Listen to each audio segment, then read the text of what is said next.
दोस्तों जय हिंद। स्वागत करता हूं आपका ज्ञान की पिपासा चैनल पर।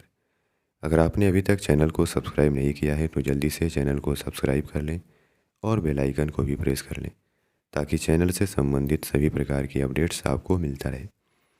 दोस्तों आज के इस वीडियो में हम प्रधानमंत्री गरीब कल्याण अन्न योजना और राष्ट्रीय खाद्य सुरक्षा अधिनियम के बारे में बात करेंगे। तो आइए वीडियो को शुरू करते हैं। दोस्तों पिछले दिनों प्रधानमंत्री नरेंद्र मोदी की अध्यक्षता में मंत्रिमंडल की बैठक में यह फैसला लिया गया कि प्रधानमंत्री गरीब कल्याण अन्न योजना को राष्ट्रीय खाद्य सुरक्षा अधिनियम में मर्ज कर दिया गया है। यानी प्रधानमंत्री गरीब कल्याण अन्न योजना के तहत जो 5 किलो अतिरिक्त में मुफ्त में अनाज दिया जाता था वो अब नहीं दिया जाएगा।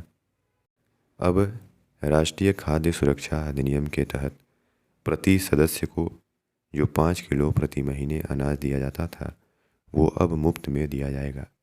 यह 1 वर्ष के लिए घोषित किया गया है।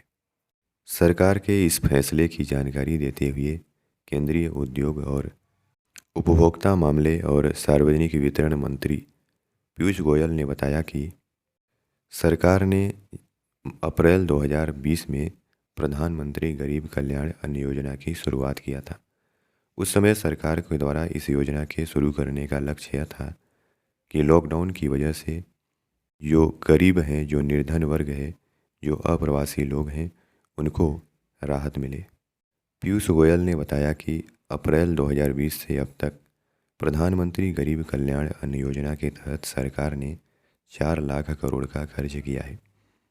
अब जब प्रधानमंत्री गरीब कल्याण अन्न योजना को राष्ट्रीय खाद्य सुरक्षा अधिनियम में मर्ज कर दिया गया है तो अगले 1 वर्ष में इस पर 2 लाख करोड़ खर्च किया जाएगा। दोस्तों राष्ट्रीय खाद्य सुरक्षा अधिनियम यानी नेशनल फूड सिक्योरिटी एक्ट 2013 में लाया गया था। सरकार ने संसद के द्वारा पारित राष्ट्रीय खाद्य सुरक्षा अधिनियम दिनांक 10 सितंबर 2013 को अधिसूचित किया गया, जिसका उद्देश्य एक गरिमापूर्ण जीवन जीने के लिए लोगों को रियायती मूल्य पर अच्छी गुणवत्ता के खाद्यान्न की पर्याप्त मात्रा उपलब्ध कराते हुए उन्हें मानव जीवन चक्र दृष्टिकोण से खाद्य और पौष्टिक सुरक्षा प्रदान करना है। इस अधिनियम के तहत लक्षित सार्वजनिक वितरण प्रणाली के अंतर्गत राज्य सहायता प्राप्त खाद्यान्न प्राप्त करने के लिए 75% ग्रामीण आबादी और 50% शहरी आबादी के कवरेज का प्रावधान है। इस प्रकार लगभग देश की 2/3 आबादी कवर की जाएगी। पात्र व्यक्ति चावल, गेहूं, मोटे अनाज क्रमशः 3 रुपये, 2 रुपये, 1 रुपये प्रति किलोग्राम के राज्य सहायता प्राप्त मूल्यों पर 5 किलोग्राम खाद्यान्न प्रति व्यक्ति प्रति महीने प्राप्त करने का हकदार है। और अंत्योदय अन्न योजना परिवार, जिसमें निर्धनतम व्यक्ति शामिल है, इनको 35 किलोग्राम खाद्यान्न प्रति परिवार प्रति माह प्राप्त करते रहेंगे। इस अधिनियम में कुछ अन्य प्रावधान भी था, जैसे महिलाओं और बच्चों के लिए पौष्टिक सहायता पर भी विशेष ध्यान दिया गया।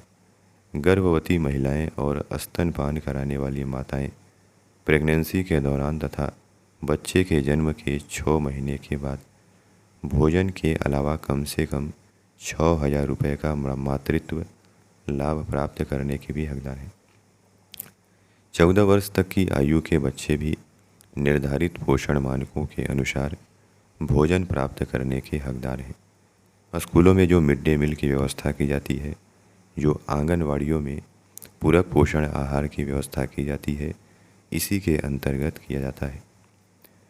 अब यह अधिनियम सभी राज्य और संघ राज्य क्षेत्रों में लागू है और सरकार के आंकड़े बताते हैं कि इसके तहत लगभग 81.34 करोड़ व्यक्तियों को लाभ पहुंच रहा है।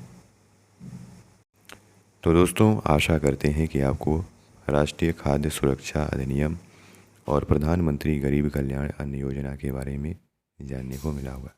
धन्यवाद।